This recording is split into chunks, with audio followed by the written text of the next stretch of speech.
ಮದ್ಯ ಮಾರಾಟ ವ್ಯಾಪಾರಿಗಳು ವಿವಿಧ ಬೇಡಿಕೆಗಳನ್ನು ಈಡೇರಿಸುವಂತೆ ಒತ್ತಾಯಿಸಿ ಇದೇ ತಿಂಗಳು 20ನೇ ತಾರೀಕಿನಂದು ರಾಜ್ಯಾದ್ಯಂತ ಮದ್ಯ ಮಾರಾಟ ಬಂದ್ಗೆ ಕರೆ ನೀಡಿದ್ದಾರೆ. ಈ ಮೂಲಕ ಸ್ವಚ್ಛ ಅಬಕಾರಿ ಅಭಿಯಾನದ 2ನೇ ಹಂತದ ಹೋರಾಟ ಕೈಗೊಳ್ಳಲಾಗುತ್ತಿದೆ.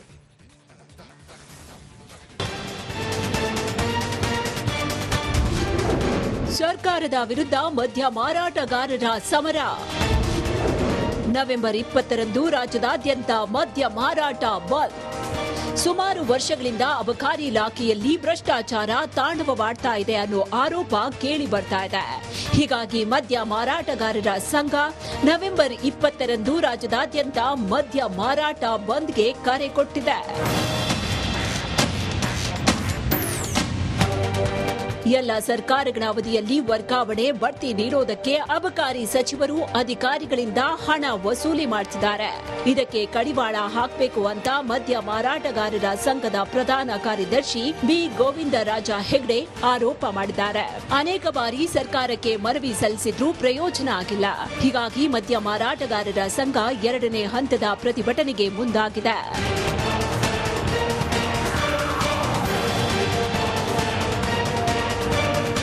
ಸಿಎಂ ಅಧ್ಯಕ್ಷತೆಯಲ್ಲಿ ಅಬಕಾರಿ ಸಚಿವರು, ಆರ್ಥಿಕ ಇಲಾಖೆ, ಪೊಲೀಸ್, ಅಬಕಾರಿ ಇಲಾಖೆ ಸಭೆ ನಡೆಸಿ ಮದ್ಯ ಮಾರಾಟಗಾರರ ಬೇಡಿಕೆ ಮತ್ತು ಸಮಸ್ಯೆಗಳಿಗೆ ಪರಿಹಾರ ಕಲ್ಪಿಸಬೇಕು ಅಂತ ಒತ್ತಾಯಿಸಿದ್ದಾರೆ.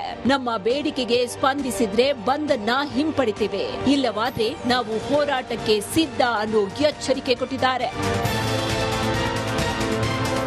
ಸವಿತಾ ರಾಮಚಂದ್ರ, ರಿಪಬ್ಲಿಕ್ ಕನ್ನಡ, ಬೆಂಗಳೂರು. ಮದ್ಯ ಮಾರಾಟ ವ್ಯಾಪಾರಿಗಳು ವಿವಿಧ ಬೇಡಿಕೆಗಳನ್ನು ಈಡೇರಿಸುವಂತೆ ಒತ್ತಾಯಿಸಿ ಇದೇ ತಿಂಗಳು 20ನೇ ತಾರೀಕಿನಂದು ರಾಜ್ಯಾದ್ಯಂತ ಮದ್ಯ ಮಾರಾಟ ಬಂದ್ಗೆ ಕರೆ ನೀಡಿದ್ದಾರೆ. ಈ ಮೂಲಕ ಸ್ವಚ್ಛ ಅಬಕಾರಿ ಅಭಿಯಾನದ 2ನೇ ಹಂತದ ಹೋರಾಟ ಕೈಗೊಳ್ಳಲಾಗುತ್ತಿದೆ.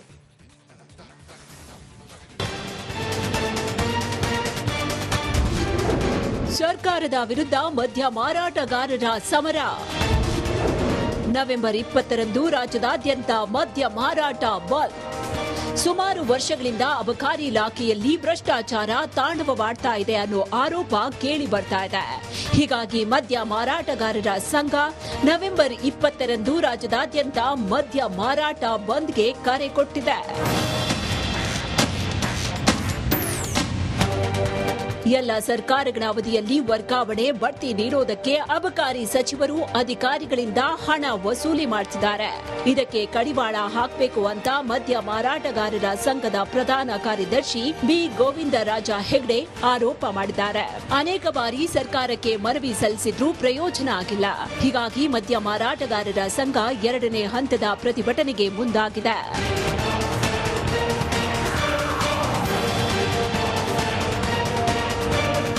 ಸಿಎಂ ಅಧ್ಯಕ್ಷತೆಯಲ್ಲಿ ಅಬಕಾರಿ ಸಚಿವರು, ಆರ್ಥಿಕ ಇಲಾಖೆ, ಪೊಲೀಸ್, ಅಬಕಾರಿ ಇಲಾಖೆ ಸಭೆ ನಡೆಸಿ ಮದ್ಯ ಮಾರಾಟಗಾರರ ಬೇಡಿಕೆ ಮತ್ತು ಸಮಸ್ಯೆಗಳಿಗೆ ಪರಿಹಾರ ಕಲ್ಪಿಸಬೇಕು ಅಂತ ಒತ್ತಾಯಿಸಿದ್ದಾರೆ. ನಮ್ಮ ಬೇಡಿಕೆಗೆ ಸ್ಪಂದಿಸಿದ್ರೆ ಬಂದನ್ನ ಹಿಂಪಡಿತೇವೆ, ಇಲ್ಲವಾದ್ರೆ ನಾವು ಹೋರಾಟಕ್ಕೆ ಸಿದ್ಧ ಅನ್ನೋ ಎಚ್ಚರಿಕೆ ಕೊಟ್ಟಿದ್ದಾರೆ. ಸವಿತಾ ರಾಮಚಂದ್ರ, ರಿಪಬ್ಲಿಕ್ ಕನ್ನಡ, ಬೆಂಗಳೂರು. ಮದ್ಯ ಮಾರಾಟ ವ್ಯಾಪಾರಿಗಳು ವಿವಿಧ ಬೇಡಿಕೆಗಳನ್ನು ಈಡೇರಿಸುವಂತೆ ಒತ್ತಾಯಿಸಿ ಇದೇ ತಿಂಗಳು 20ನೇ ತಾರೀಕಿನಂದು ರಾಜ್ಯಾದ್ಯಂತ ಮದ್ಯ ಮಾರಾಟ ಬಂದ್ಗೆ ಕರೆ ನೀಡಿದ್ದಾರೆ. ಈ ಮೂಲಕ ಸ್ವಚ್ಛ ಅಬಕಾರಿ ಅಭಿಯಾನದ 2ನೇ ಹಂತದ ಹೋರಾಟ ಕೈಗೊಳ್ಳಲಾಗುತ್ತಿದೆ.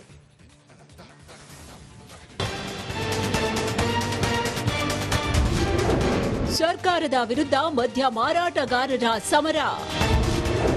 ನವೆಂಬರ್ 20ರಂದು ರಾಜ್ಯದಾದ್ಯಂತ ಮದ್ಯ ಮಾರಾಟ ಬಂದ್. ಸುಮಾರು ವರ್ಷಗಳಿಂದ ಅಬಕಾರಿ ಇಲಾಖೆಯಲ್ಲಿ ಭ್ರಷ್ಟಾಚಾರ ತಾಂಡವವಾಡ್ತಾ ಇದೆ ಅನ್ನೋ ಆರೋಪ ಕೇಳಿ ಬರ್ತಾ ಇದೆ. ಹೀಗಾಗಿ ಮದ್ಯ ಮಾರಾಟಗಾರರ ಸಂಘ ನವೆಂಬರ್ 20ರಂದು ರಾಜ್ಯದಾದ್ಯಂತ ಮದ್ಯ ಮಾರಾಟ ಬಂದ್ಗೆ ಕರೆ ಕೊಟ್ಟಿದೆ. ಎಲ್ಲ ಸರ್ಕಾರಗಳ ಅವಧಿಯಲ್ಲಿ ವರ್ಗಾವಣೆ ಬಡ್ತಿ ನೀಡೋದಕ್ಕೆ ಅಬಕಾರಿ ಸಚಿವರು ಅಧಿಕಾರಿಗಳಿಂದ ಹಣ ವಸೂಲಿ ಮಾಡುತ್ತಿದ್ದಾರೆ. ಇದಕ್ಕೆ ಕಡಿವಾಣ ಹಾಕಬೇಕು ಅಂತ ಮದ್ಯ ಮಾರಾಟಗಾರರ ಸಂಘದ ಪ್ರಧಾನ ಕಾರ್ಯದರ್ಶಿ ಬಿ ಗೋವಿಂದರಾಜ ಹೆಗ್ಡೆ ಆರೋಪ ಮಾಡಿದ್ದಾರೆ. ಅನೇಕ ಬಾರಿ ಸರ್ಕಾರಕ್ಕೆ ಮನವಿ ಸಲ್ಲಿಸಿದ್ರೂ ಪ್ರಯೋಜನ ಆಗಿಲ್ಲ. ಹೀಗಾಗಿ ಮದ್ಯ ಮಾರಾಟಗಾರರ ಸಂಘ 2ನೇ ಹಂತದ ಪ್ರತಿಭಟನೆಗೆ ಮುಂದಾಗಿದೆ.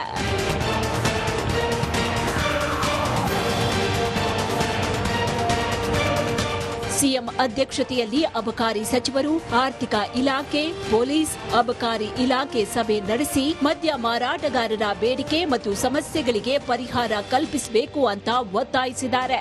ನಮ್ಮ ಬೇಡಿಕೆಗೆ ಸ್ಪಂದಿಸಿದ್ರೆ ಬಂದ್ ಅನ್ನ ಹಿಂಪಡಿತೀವಿ, ಇಲ್ಲವಾದ್ರೆ ನಾವು ಹೋರಾಟಕ್ಕೆ ಸಿದ್ಧ ಅನ್ನೋ ಎಚ್ಚರಿಕೆ ಕೊಟ್ಟಿದ್ದಾರೆ.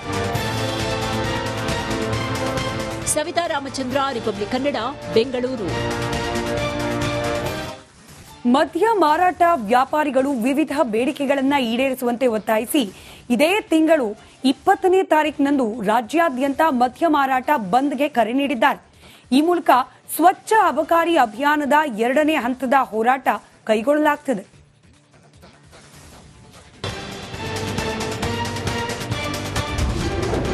ಸರ್ಕಾರದ ವಿರುದ್ಧ ಮದ್ಯ ಮಾರಾಟಗಾರರ ಸಮರ.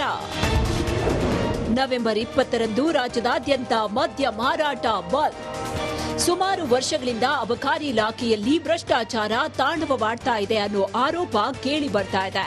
ಹೀಗಾಗಿ ಮದ್ಯ ಮಾರಾಟಗಾರರ ಸಂಘ ನವೆಂಬರ್ 20ರಂದು ರಾಜ್ಯದಾದ್ಯಂತ ಮದ್ಯ ಮಾರಾಟ ಬಂದ್ಗೆ ಕರೆ ಕೊಟ್ಟಿದೆ. ಎಲ್ಲ ಸರ್ಕಾರಗಳ ಅವಧಿಯಲ್ಲಿ ವರ್ಗಾವಣೆ, ಬಡ್ತಿ ನೀಡೋದಕ್ಕೆ ಅಬಕಾರಿ ಸಚಿವರು ಅಧಿಕಾರಿಗಳಿಂದ ಹಣ ವಸೂಲಿ ಮಾಡ್ತಿದ್ದಾರೆ. ಇದಕ್ಕೆ ಕಡಿವಾಣ ಹಾಕಬೇಕು ಅಂತ ಮದ್ಯ ಮಾರಾಟಗಾರರ ಸಂಘದ ಪ್ರಧಾನ ಕಾರ್ಯದರ್ಶಿ ಬಿ ಗೋವಿಂದರಾಜ ಹೆಗ್ಡೆ ಆರೋಪ ಮಾಡಿದ್ದಾರೆ.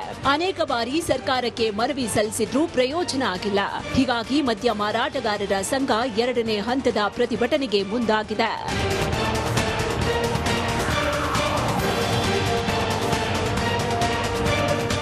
ಸಿಎಂ ಅಧ್ಯಕ್ಷತೆಯಲ್ಲಿ ಅಬಕಾರಿ ಸಚಿವರು, ಆರ್ಥಿಕ ಇಲಾಖೆ, ಪೊಲೀಸ್, ಅಬಕಾರಿ ಇಲಾಖೆ ಸಭೆ ನಡೆಸಿ ಮದ್ಯ ಮಾರಾಟಗಾರರ ಬೇಡಿಕೆ ಮತ್ತು ಸಮಸ್ಯೆಗಳಿಗೆ ಪರಿಹಾರ ಕಲ್ಪಿಸಬೇಕು ಅಂತ ಒತ್ತಾಯಿಸಿದ್ದಾರೆ. ನಮ್ಮ ಬೇಡಿಕೆಗೆ ಸ್ಪಂದಿಸಿದ್ರೆ ಬಂದ್ ಅನ್ನ ಹಿಂಪಡಿತೀವಿ, ಇಲ್ಲವಾದ್ರೆ ನಾವು ಹೋರಾಟಕ್ಕೆ ಸಿದ್ಧ ಅನ್ನೋ ಎಚ್ಚರಿಕೆ ಕೊಟ್ಟಿದ್ದಾರೆ. ಸವಿತಾ ರಾಮಚಂದ್ರ, ರಿಪಬ್ಲಿಕ್ ಕನ್ನಡ, ಬೆಂಗಳೂರು. 150 ಸುದ್ದಿ, 120 ಇಂಪ್ಯಾಕ್ಟ್. ಸೂಪರ್ 3 ಇಲ್ಲೇ ಡ್ರಾ, ಇಲ್ಲೇ ಬಹುಮಾನ. ಮಾಧ್ಯಮ ಇತಿಹಾಸದಲ್ಲೇ ಮೊದಲು ಪರಿಹಾರ ಪತ್ರಿಕೋದ್ಯಮ.